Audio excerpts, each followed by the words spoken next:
O Senhor esteja convosco. Ele está no meio de nós. Proclamação do Evangelho de Jesus Cristo, segundo João.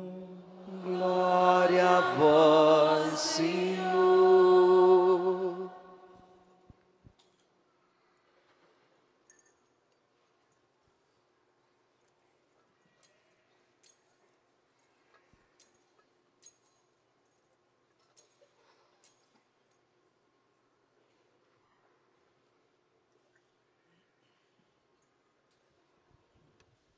Naquele tempo, disse Jesus a seus discípulos: se alguém me ama, guardará a minha palavra, e o meu Pai o amará, e nós viremos e faremos nele a nossa morada.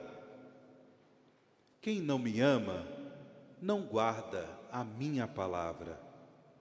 E a palavra que escutais não é minha, mas do Pai que me enviou.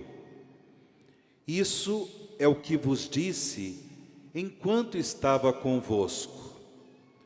Mas o defensor, o Espírito Santo, que o Pai enviará em meu nome, ele vos ensinará tudo e vos recordará tudo o que eu vos tenho dito.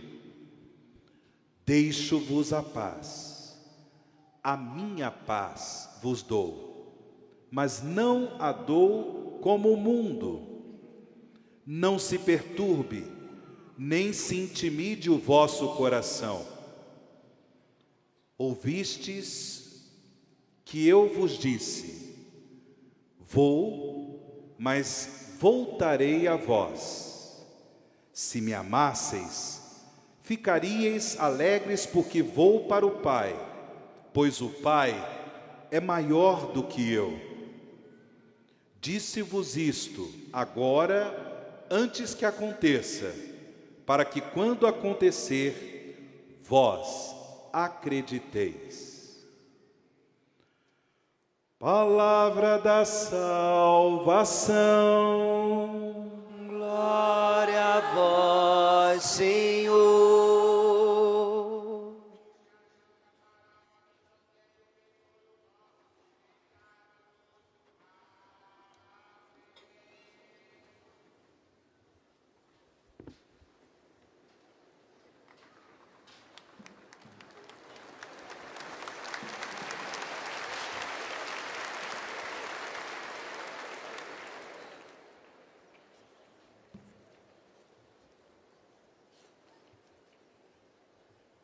A palavra de Deus hoje nos oferece uma resposta a uma coisa que faz parte da vida de todos nós, que é a ignorância.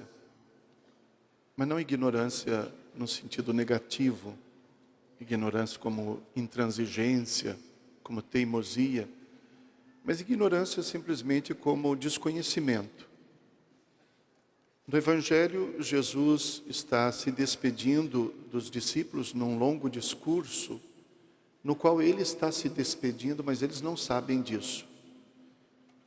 Eles não conseguem entender o que vai acontecer, apenas ele. Então eles ignoram como será o desfecho da missão de Jesus. Ignoram completamente. E ainda não entendem o que ele diz. Na primeira leitura do livro dos Atos dos Apóstolos, nós encontramos os apóstolos que ignoram o que devem fazer, porque agora os pagãos também começaram a se converter ao cristianismo. Eles não eram destinatários da palavra do Evangelho. Os apóstolos foram pregar para os judeus, para dizer que Jesus era o Messias esperado. Eles não imaginavam que algumas pessoas que nada tinham a ver com as profecias sobre o Messias pudessem aceitar a pregação de que Jesus fosse o Messias.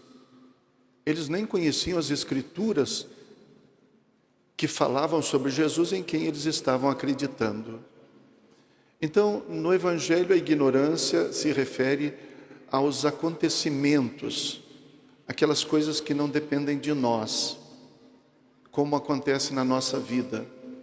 Nós ignoramos muito mais coisas do que nós sabemos, muito mais. Não apenas no sentido assim, metafísico, né? Nós não sabemos de onde viemos, não sabemos para onde vamos, nós ignoramos. Cremos, temos uma fé que nos diz alguma coisa sobre isso, mas a verdade é que nós ignoramos. Mas também a ignorância sobre a nossa vida cotidiana, sobre o nosso futuro. E é mais ou menos isso que acontece na primeira leitura. Não era a ignorância sobre os acontecimentos, mas a ignorância sobre o que devemos fazer. Nós ignoramos quase tudo sobre nós mesmos. E nesse sentido, se nós olhamos para os nossos irmãos que não acreditam, que se dizem ateus, não podemos pensar que nós somos menos ignorantes do que eles. Nós não temos as certezas que às vezes a gente proclama com toda a convicção. Existe gente que às vezes fala sobre coisas que ninguém sabe. Já me perguntaram como é o céu, como é o inferno. Eu disse, eu ainda não morri. E quem morreu não voltou para contar como é. Então as coisas de Deus não são totalmente desvendadas para nós, de modo que a gente possa dar lição para todas as pessoas, explicando tudo aquilo que elas podem ignorar, porque nós também ignoramos. A esse respeito, certa vez, uma jovem senhora me pediu para que eu conversasse com a filha dela, que era muito revoltada, tinha 15 anos. Ela era revoltada contra tudo, contra os pais, contra a escola e principalmente contra a igreja. E ela me disse, eu queria que o senhor conversasse com ela um pouco. Eu disse, converso, mas tem um problema, padre. A minha filha é muito inteligente, é difícil conversar com ela. Confesso que não dei muita bola para essa conversa, não. Mas quando comecei a conversar com a menina, eu fiquei totalmente encurralado. Ela me fez perguntas difíceis que eu comecei a pensar na resposta, e antes mesmo que eu começasse a falar, ela fez outras perguntas e despejou diversas dúvidas e me desafiou. Quem são vocês, padres, para dizerem que as coisas têm que ser assim? Quem são vocês e tal?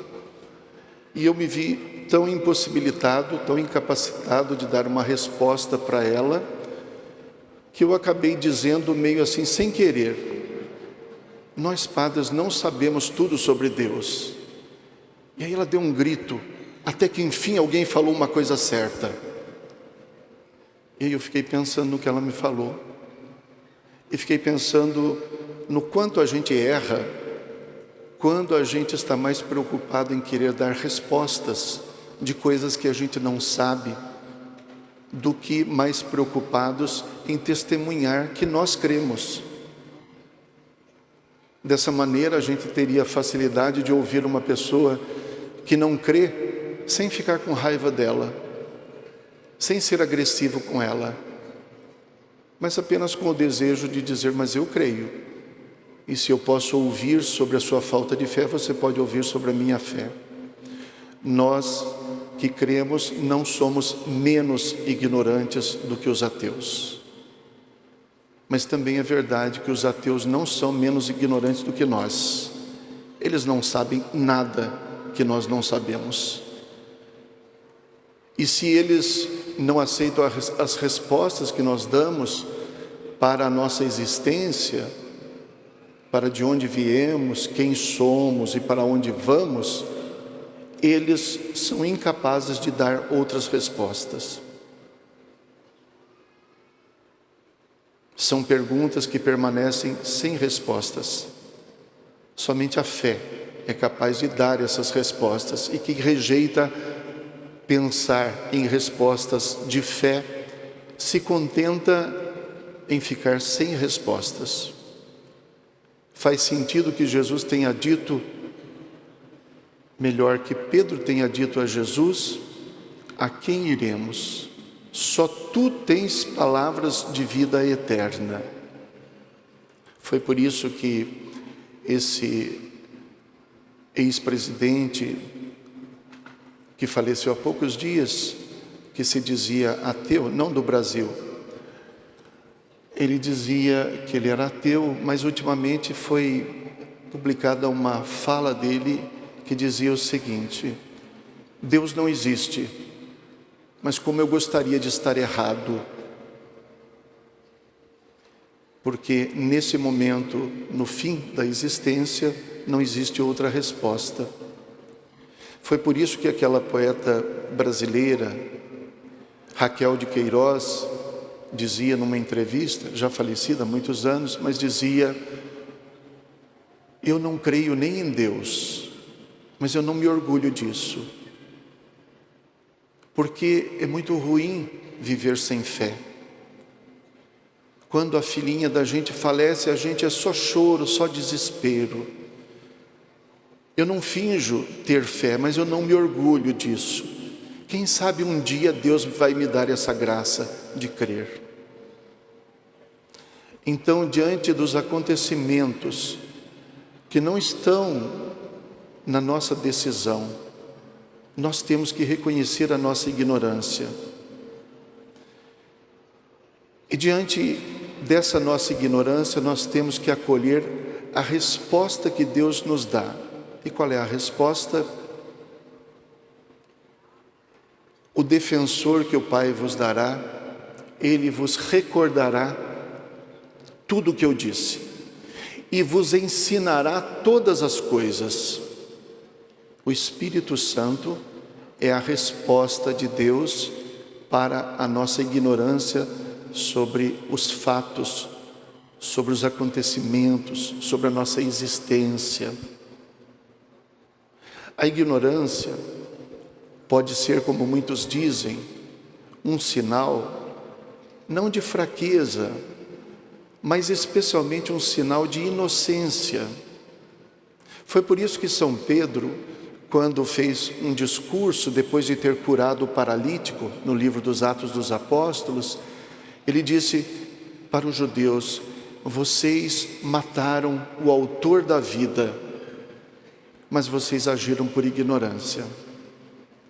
Por isso, Paulo escreveu na primeira carta a Timóteo, no comecinho, no capítulo 1 ainda: eu louvo aquele que me chamou para o serviço, para o ministério.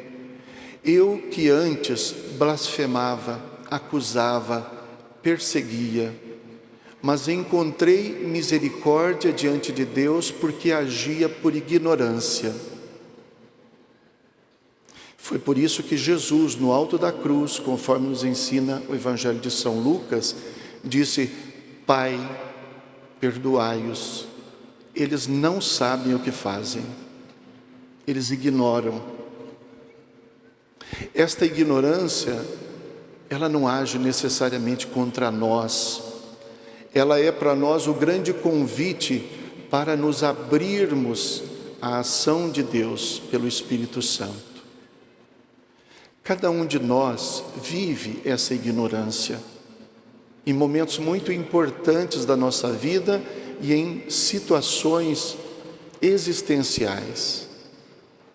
Se você soubesse tudo o que deveria sofrer ou viver no casamento, você não se casava. Casa porque ignorava. Quem é padre, se soubesse tudo o que deveria passar, o que deveria sofrer, renunciar, tudo, não se ordenaria. Esta ignorância nos coloca diante de uma possibilidade de uma esperança, de que alguém nos assiste. A gente olha para trás depois e quase não acredita em como a gente chegou até aqui. Quanta coisa foi feita que eu jamais pensei que pudesse ter realizado. Quanta coisa suportada que eu jamais pensei que pudesse sofrer e continuar de pé. Mas porque eu ignorava, eu fui fazendo o caminho. E porque Deus me ajudou, eu fui encontrando o que devia fazer. Também isso na segunda leitura, na primeira leitura é muito forte. A leitura, ela é um extrato, conta o problema que aconteceu com os pagãos que se converteram ao cristianismo, para os quais um grupo de judeus ou de cristãos que vieram do judaísmo chegaram dizendo: vocês não podem se salvar se não forem circuncidados, se não realizarem o que manda a lei de Moisés. Quem foi que disse para eles falarem isso? Quem foi que deu essa certeza a eles a ponto de saírem tomando decisões e proclamando sentenças sobre os irmãos? Os apóstolos depois vão dizer: alguns dos nossos estiveram aí e vos perturbaram. Eles não foram enviados por nós, estavam dizendo por conta própria. Era gente que não sabia, querendo ensinar. Dias atrás, vi uma pessoa que me mostrou uma gravação de alguém que dizia: todo mundo que faz isso aqui vai pro inferno. Na rede social, me parece que a pessoa lançou isso. Eu fiquei pensando, mas quem disse para ela que ela pode dizer quem vai para o inferno e quem não vai? Eu não me lembro de Jesus ter dado autoridade para ninguém, para substituí-lo no juízo final. Me parece que Jesus confiou à igreja a missão de proclamar o Evangelho e de ser sinal de salvação, nunca de julgar a humanidade. O juízo é de Deus, porque só Deus conhece a gente por dentro e por fora. E então a situação ficou ali confusa. Paulo e Barnabé estavam ali e eles foram verdadeiramente muito inspirados, porque eles podiam ter dito: vocês não podem dizer isso, mas não disseram nada. Resolveram ir a Jerusalém conversar com os apóstolos. A igreja recebeu de Deus autoridade para fazer essas definições. Mas os apóstolos também não sabiam o que fazer. Quem foi que disse para os apóstolos que eles podiam aceitar os pagãos? Ninguém. Quem foi que disse para Pedro que eles deviam fazer uma eleição para escolher um substituto para Judas? Quem foi que disse para os apóstolos que eles deviam escolher 7 homens para serem os diáconos? Tudo isso a igreja fez, discernindo sobre coisas que ela em princípio não sabia. As coisas não estavam todas determinadas, não estavam todas prontas. Cada um que tem uma família, que é pai, que é mãe, não recebeu nunca a instrução de como deveria se portar para criar e para educar um filho. Não veio com um manual de instruções, nem sobre as coisas biológicas, as coisas da sobrevivência da criança, muito menos sobre a educação, sobre o caminho que ela deveria seguir. Todo mundo é chamado para ser pai, mas não sabe o que deve fazer. No entanto, se coloca com coragem para tomar decisões.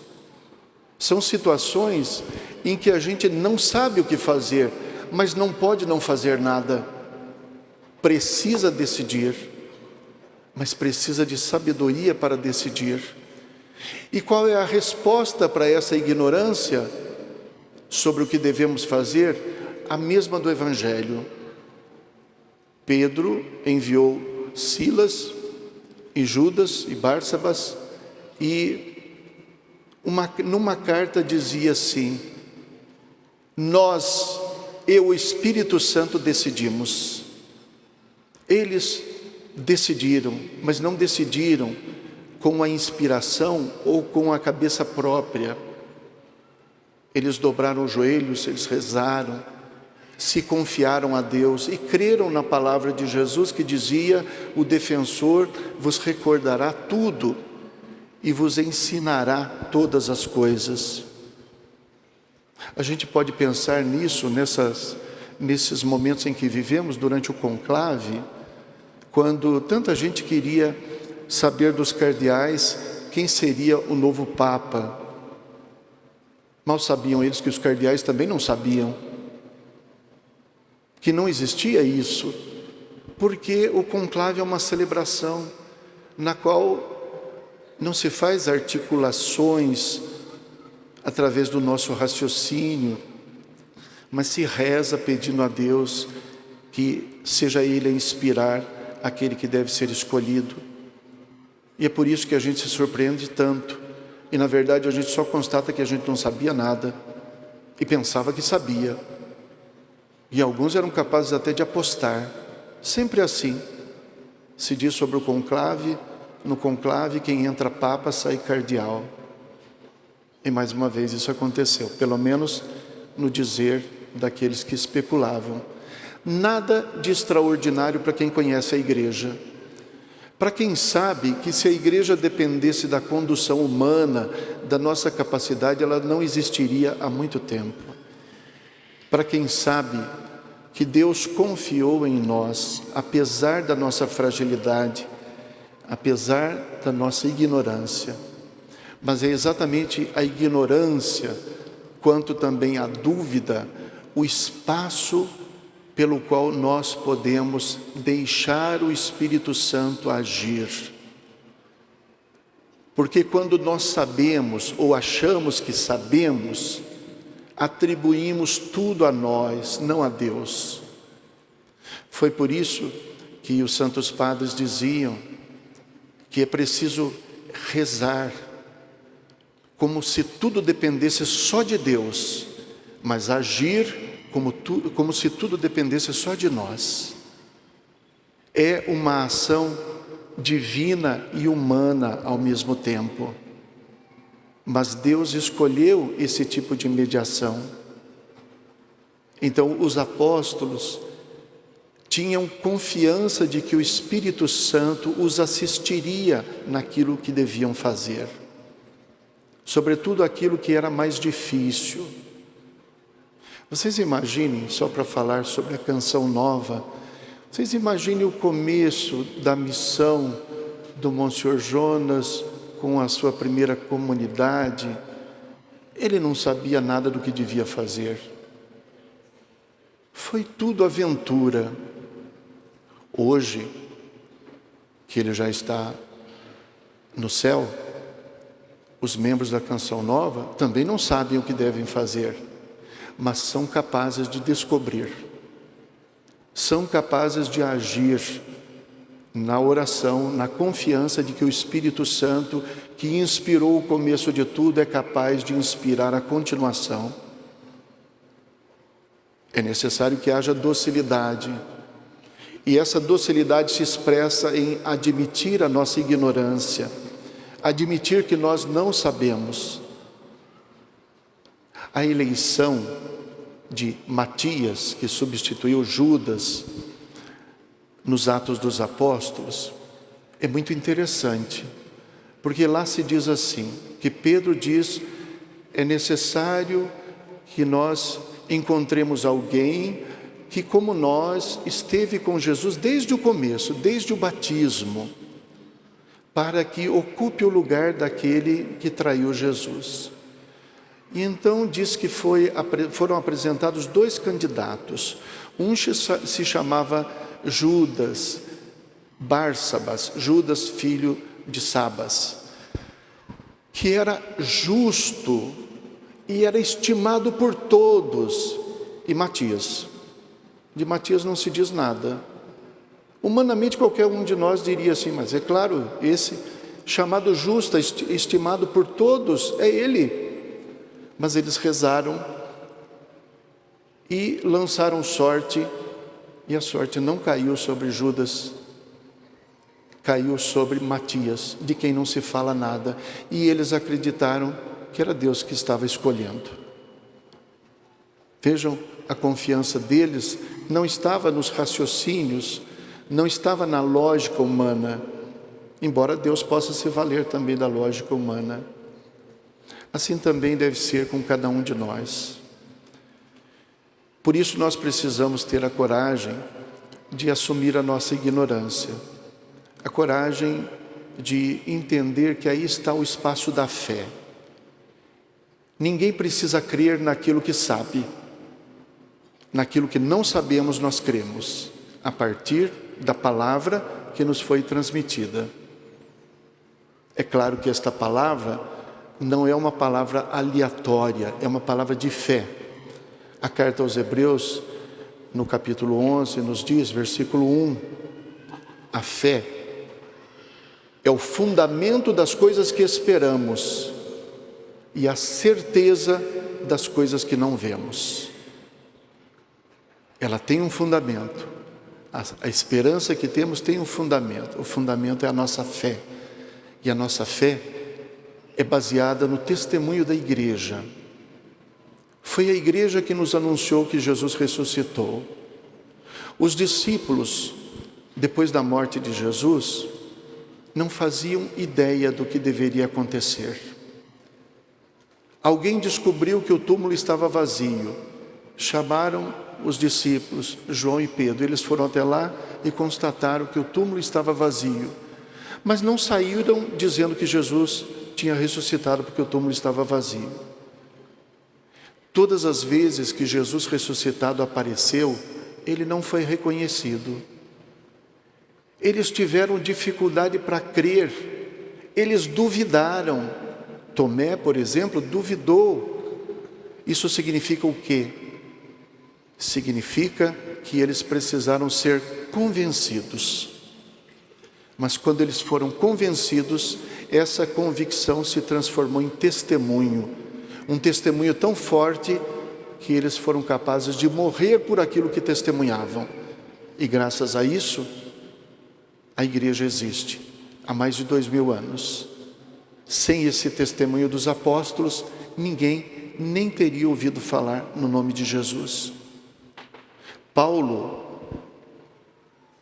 que rejeitava até mesmo os judeus que professavam a fé em Cristo, pela sua cabeça jamais aceitaria os pagãos, mas agora ele estava em Antioquia e ele passava a defender que os que vieram do paganismo tinham sido redimidos por Cristo tanto quanto os outros que vieram do judaísmo.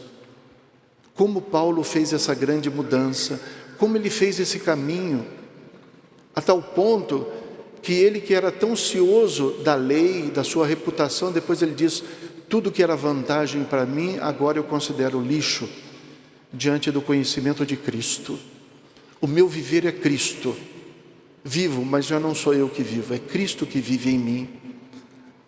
Essa grande mudança que aconteceu a partir da abertura para o Espírito Santo. Assim é conosco também, na missão de cada um de nós, na missão familiar, na missão evangelizadora, na missão dentro da igreja. Não sabemos, como dizia Tomé, não sabemos para onde vais, como podemos saber o caminho? Mas ouvimos de Jesus: eu sou o caminho. Como Filipe, dizemos: mostra-nos o Pai, e isso nos basta. E como para Filipe, ele nos diz: há tanto tempo estou convosco e não me conheceis, quem me viu, viu o Pai. Jesus é esse fundamento da nossa fé, que fundamenta também a nossa esperança. Eu diria, para encerrar, que valeria para nós pronunciarmos aquela oração, chamada oração da sobriedade ou da serenidade,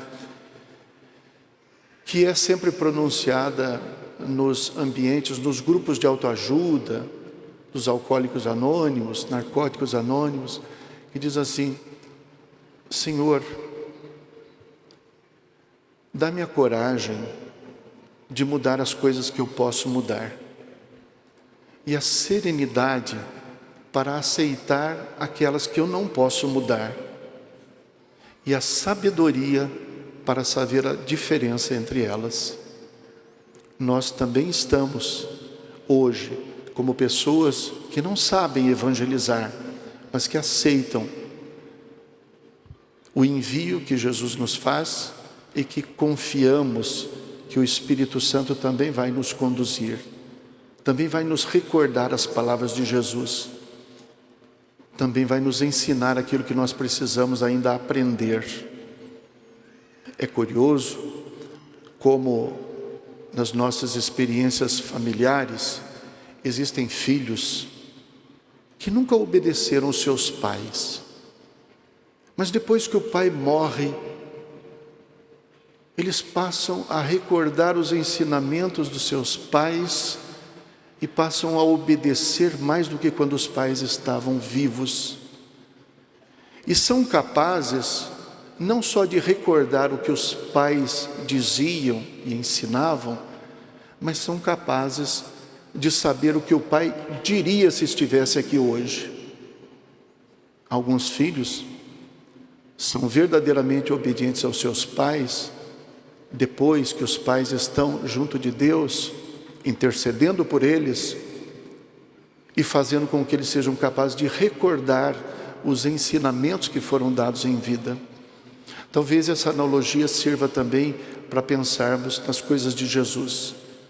O Espírito Santo é capaz de nos colocar em contato com tudo que Jesus ensinou e é capaz de nos fazer entender e aprender aquilo que a gente ainda nem sabe que deve enfrentar.